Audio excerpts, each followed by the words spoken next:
कभी कभी वो अपनी पत्नी को बेवजह परेशान भी करता था, पीटता भी था।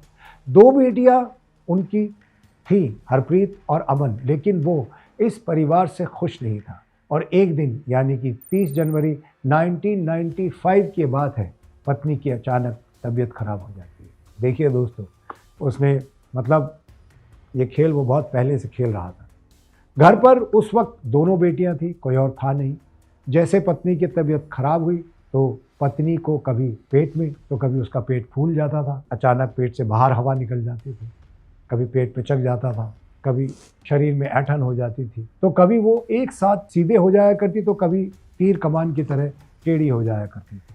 अब बच्चियां करती भी तो क्या करती, क्योंकि माँ दर्द से चीख रही थी, तड़प रही थी, चिल्ला रही थी। 7 साल की बेटी, 9 साल की बेटी, उन्हें कुछ समझ नहीं आ रहा था कि आखिरकार वो करे तो क्या करे। ज़ोर ज़ोर से चीखती हैं, चिल्लाती हैं। आसपास, घर के पास जो भी जानकार लोग कहते हैं, जो भी वहाँ पर लोग रहते हैं, वो वहाँ पर आते हैं।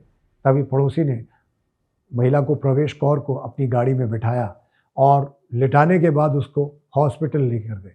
तो पता चला कि उसकी जो टांगें थी वो बिल्कुल सीधी हो भी जाए तो उसके बावजूद भी वो वापस टेढ़ी हो जाती थी। आखिर कोई करे तो क्या करे, बार बार वही हो रहा था।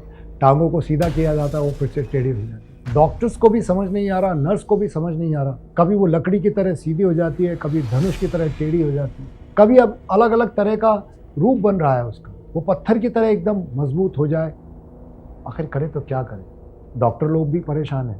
3-4 दिन बीतते हैं। 3 फरवरी 1995 को सुबह 10:30 बजे के आसपास प्रवेश कौर की मौत हो जाती है। और जैसे ही मौत होती है उसके बाद उसका पोस्टमार्टम होता है।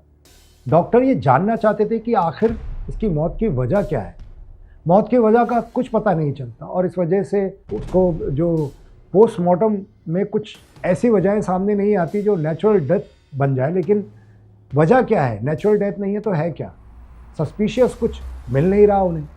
अब उनके पास जो जो विषरा था उसको उन्होंने प्रिजर्व कर लिया।